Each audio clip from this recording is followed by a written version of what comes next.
Kathy Bates, Gold Derby. First of all, we owe you a huge apology. You won the Emmy last year for American Horror Story Coven, but we were all predicting Julia Roberts for some reason. So I'm so sorry. And how did you pull off that jaw dropper? How did I what? How did you pull off the upset there? Oh, I had no idea. I really didn't. My friend Billy was with me, and we were laughing about the news story at the time about Nicki Minaj and the snake biting her, one of her chorus girls.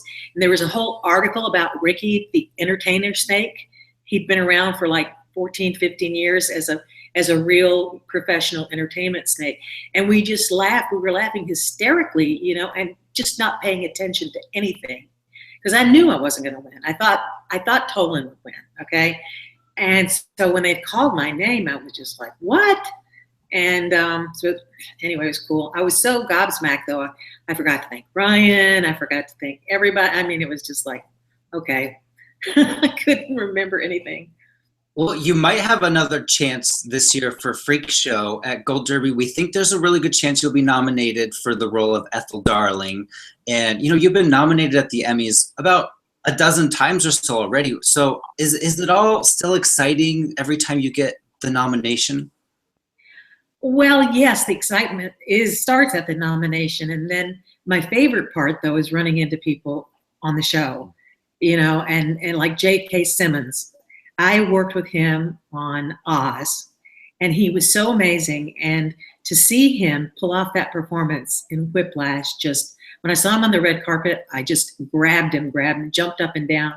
And it was so great to meet Common.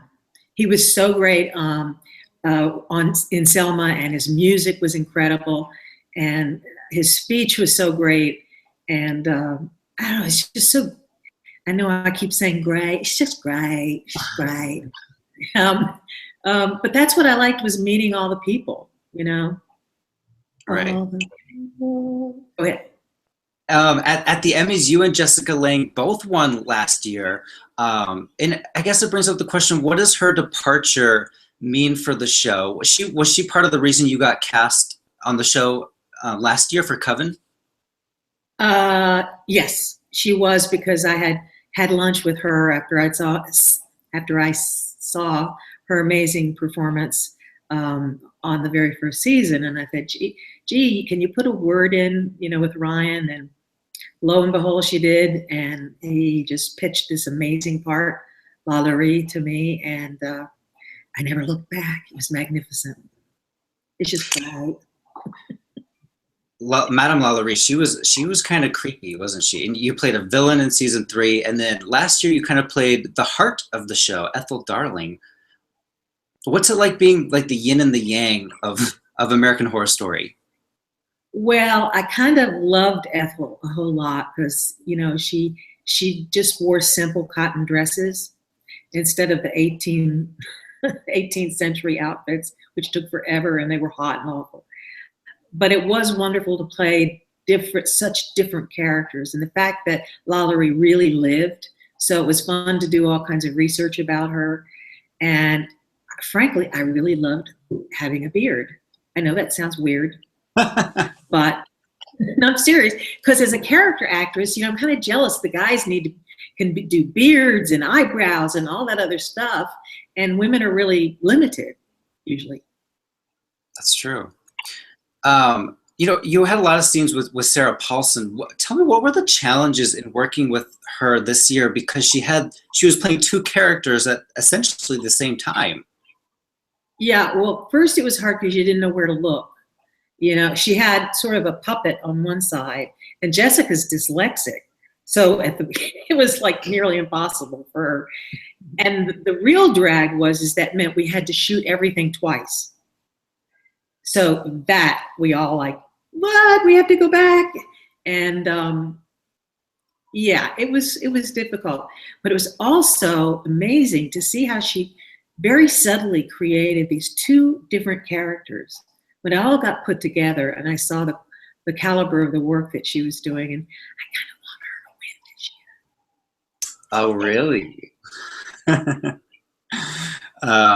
Yeah, she's great. She's never won before, but if if anyone wins, they're deserving, basically. Is that like the mantra you guys go in there with? Say that again? No matter who wins, they're deserving. Is that kind of the mantra you guys go in there with? I don't know. Sometimes I don't know if I think they deserve it. It depends on the quality of the work. It's so subjective, how you feel about somebody's part. You know what's great? Your first Emmy, it was actually for playing Charlie on 2.5 Men. So you won this Emmy for a comedic role where you're basically playing a man. How crazy! And he'd never won before. Oh. Did you ever talk to him about that? Did you say, "Hey, Charlie, I won an Emmy and you didn't for playing your role"?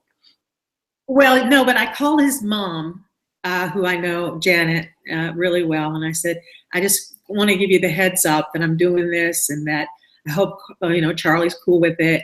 And she was very gracious, and she said she'd talk to him because I didn't want him to feel like I was dissing him in any way, because Emilio, their whole family are great. Martin, I've worked with them all except for Charlie.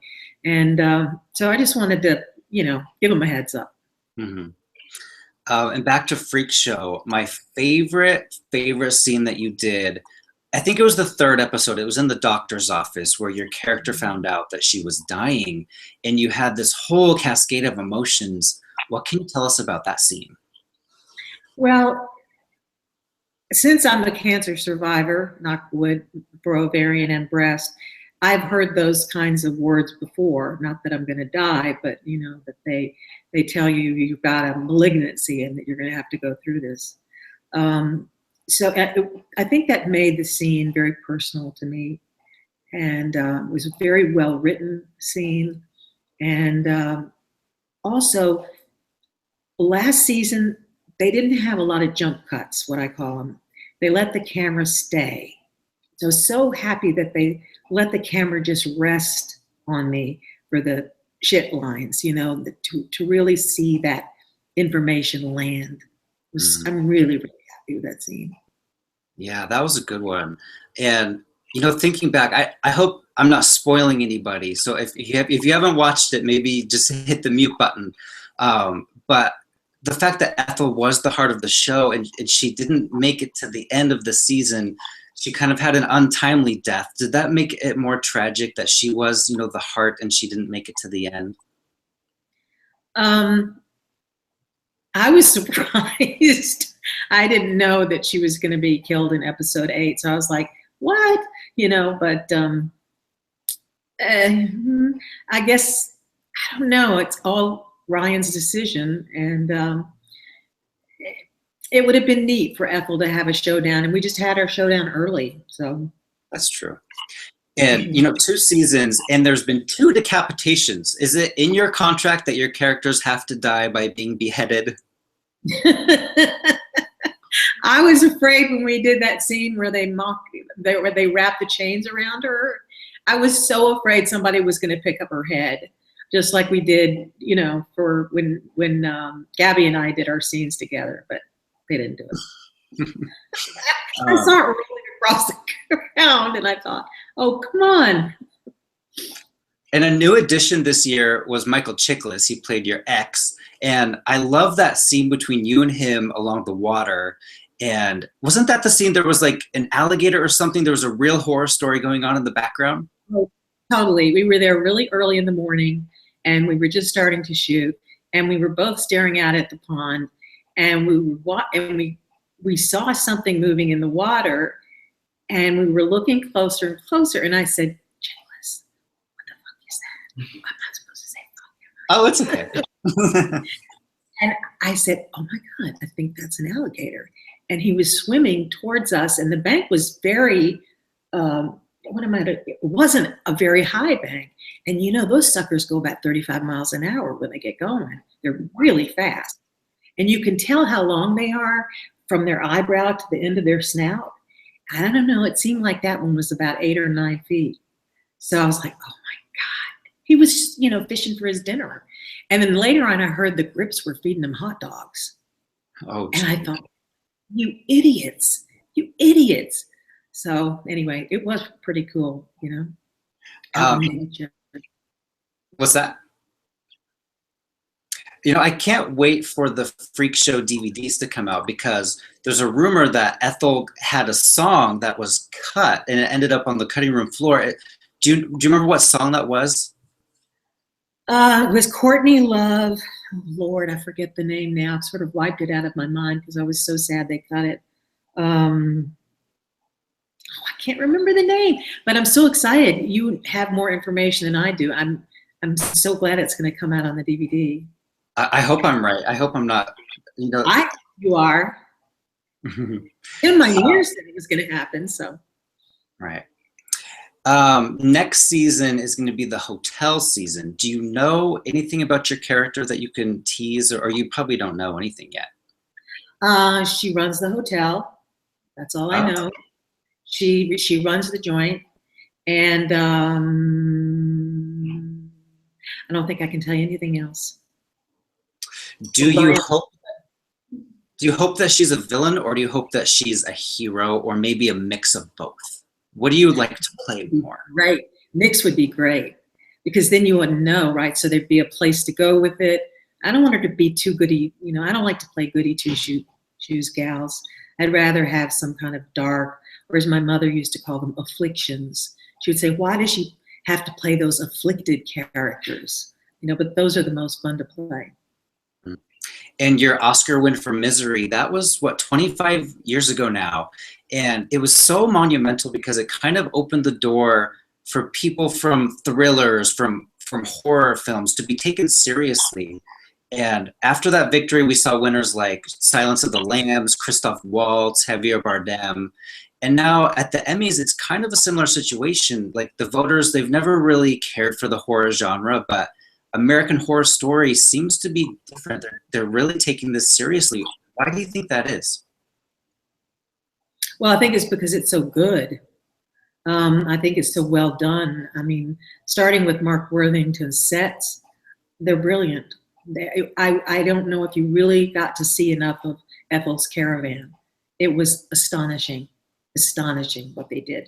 And at one point, Jessica and I were sitting at the table, and I looked at this china, right? It was all white, and then there was a burgundy emblem on it, and it was an M for Mars, but it was also tents, like circus tents. And I said, did you see this? And we talked to the prop lady, and I said, where the hell did you get this from?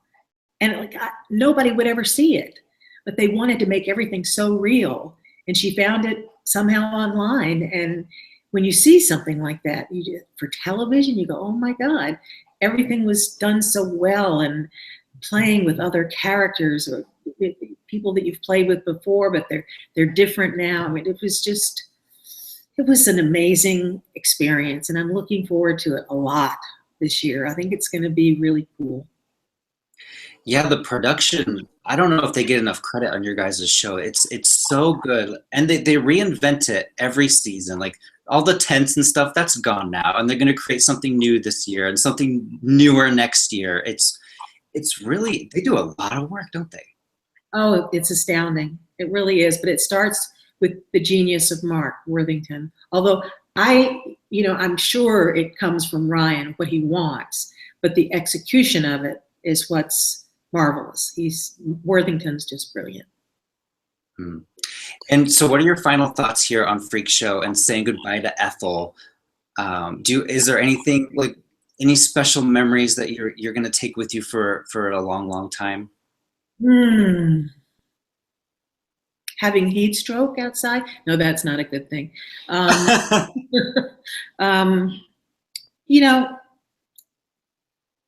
going to miss Jessica a lot. We had a publicity thing a couple of days ago with her, and it's kind of emotional because I realized she's getting on the plane right after we do this interview, and I won't see her for a while. And playing with her was like, I don't know, just jazz. It was just like jazz, riffing on jazz. And I'll miss that a lot. Well, Kathy, thanks so much for talking with us today. We wish you best of luck at the Emmys. Maybe you and Jessica will see each other at the Emmys if you're both nominated. Who knows? I hope so. Thank you. Cool. Thanks a lot. Have a good day. You too.